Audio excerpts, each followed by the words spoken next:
Hello there assassins, welcome back to another Wheelassassin guide. This isn't actually a guide today, it is going to be a progress check for my Disneyland Paris Castle here in Minecraft and building for Make-A-Wish International. Now for those that don't know, basically a few months ago now I started my campaign over on Tiltify with the title Build to Wish.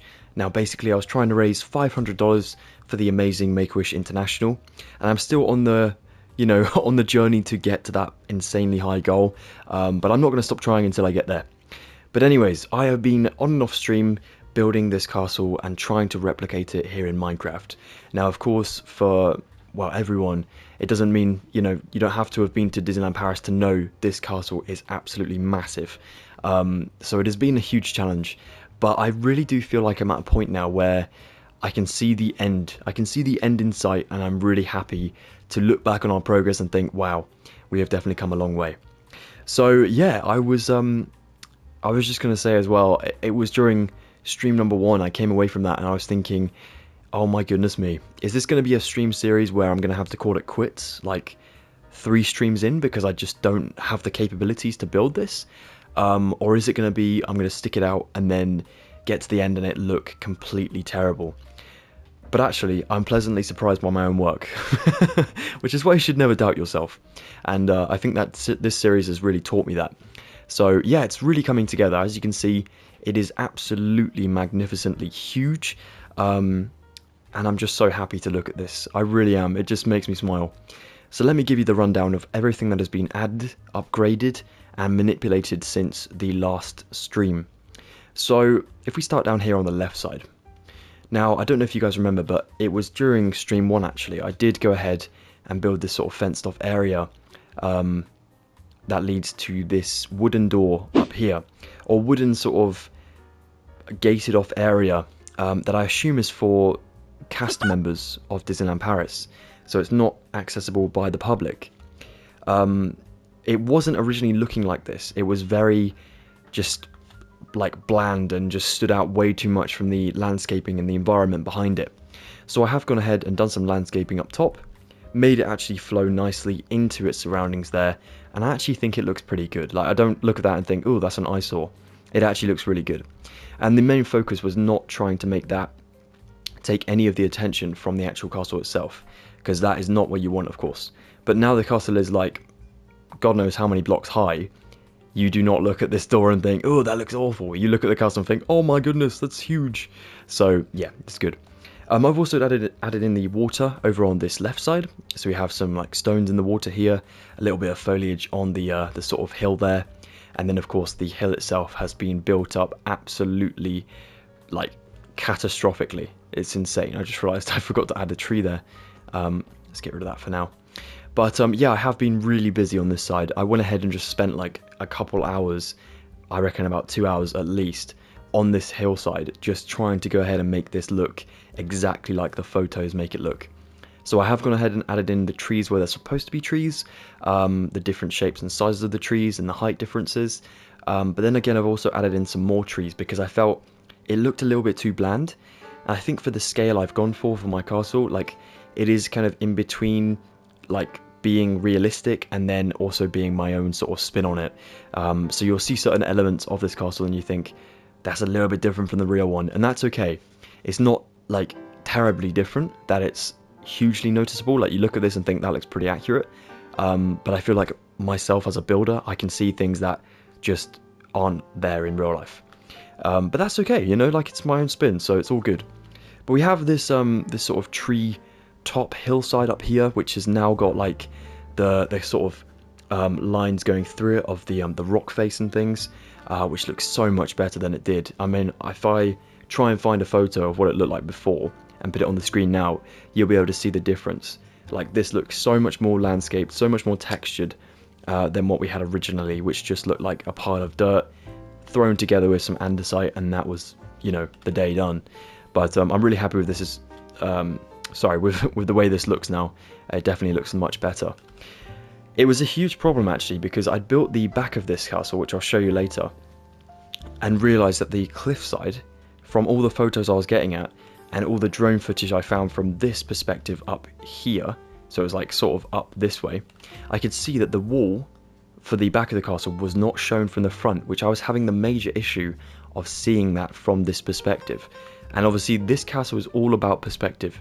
If you're walking down Main Street, which is going to be the street just here in Disneyland, you need to be seeing this castle first. You need to be seeing just the front of it, looking like it has been built in the side of a mountain. And I now have that look, but it did not look like that originally, and I had to go ahead and make sure it did look like that. So it was a real challenge to get this hillside to be, you know, accurate and just covering up the back of my work up here. Because of course, once I had the back done, I couldn't exactly go ahead and change the design of it because it would look really weird. So it was all down to nature, making the natural elements of this castle stand out. And I think it's, you know, come together lovely. As you'll notice, obviously it only goes up to a certain point, and that is because if I'm going to do a tutorial of this, I don't want to go ahead and extend this out absolutely like massively, because you guys don't want to be building like a hill for the entire episode, and nor do I. So I've gone ahead and just shrunk it down a little bit, but it doesn't ruin the look of it, which is great. Now if we move on to the back, here is what I've been up to. Obviously I've been really busy, as you can see. I mean, it kind of looks a little bit bland the more I look at it, but this is actually what the main castle itself looks like as well. I suppose if I did some texturing in the walls, it would probably look much better. But for now, this is the basic sort of design I'm working with. But before I release a tutorial, I'll probably go back over certain elements and just texture it up or make it look a little bit more realistic and detailed, you know. So yeah, we have the sword and the stone up here. Well, sword and the anvil up here, which I think looks really good. I had to go ahead and add that in. That's a huge part of the castle itself. But I didn't want to extend beyond the sort of pathway boundaries, as you can see, because then we'd be into the sort of carousel area and the Hatter's teacups, which I didn't want to go ahead and build either, because I would just never stop. I'd literally build the entire Disneyland, and yeah, I don't think I have the energy for that right now. But it's been a busy few days. I've been really focused on getting this, like the main structure of the castle completed. Like that was my main focus, was just getting the architecture of the building done, because once I had that done, I was able to make a mental note of what I need to add in to like finish up the design basically. And yeah, now we have like an entire like circumference for the castle, so there's nothing going to be outside either border, which is awesome. Really awesome. So down here we have sort of the walkthrough area. I'm guessing, I don't believe I remember, but you can sort of walk through this area in real life. I think, I'm not sure, don't hold me to that, but I believe you can walk through the entire thing and get out this way, which obviously on my one right now you cannot, but it's something I need to change and sort of correct before we do a tutorial. And then over here you can do the exact same thing. Now I do remember walking through this one with my family, because we came from the innard part of the castle up here, and then you kind of walk around here and you can sort of see over the lake that is there, or the sort of river beneath, or the moat, isn't it, a moat? So yeah, that's pretty cool. Now up here on the back of the castle, you guys may have seen some of this on the stream, but I have gone ahead and finished the roof. I've done the roof between, and then I've sorted out some more spires and added in the one up there that's gold. So these parts up here are supposed to represent the sort of owl gargoyles, I believe, that do loom over this kind of circular area of the building. And all the windows in here are stained glass, but I haven't gone ahead and done that, as you can see. The only reason being is because if I was to make these multicolored and then keep a dark background behind them, they would not stand out very well. They would look really messy, and it would take the focus away from the actual structure of the building, rather than rather than that. So I didn't want to go ahead and add in like multicolored windows for everyone to be like keeping their focus on, rather than looking at the main structure of the building. You know, that's not the whole point of this. So yeah, I've gone ahead and done that. As you can see there, look, this turret here is a perfect example. If we look at these windows, that immediately draws your attention to that, instead of the actual structure of it, and then you can start to see the texturing with the end bricks there and stuff. But in the beginning you just see those windows, and I did not want that to be the case down here. There's a lot of architecture gone into this, and I really didn't want the focus to be on those windows. Down here we have a little like door and a little sort of like battlement area. I was like, what are they called? Battlement area just here for like archers if this was a real working castle. We have another sort of area up here. Now this one's a really weird looking building. It is a very, very small roofed area that I could see from an image that I found probably about this perspective up here. And so I only really saw the roof and just the wall material. So I had to kind of, you know, go a bit crazy and just do what I need to do there to make it look realistic. There's a little wooden staircase up here that separates the two battlement areas from each other. As you can see, there's still some detailing to go up here because it's not quite done. But otherwise, this wall is pretty much complete on the back. It does look pretty cool now.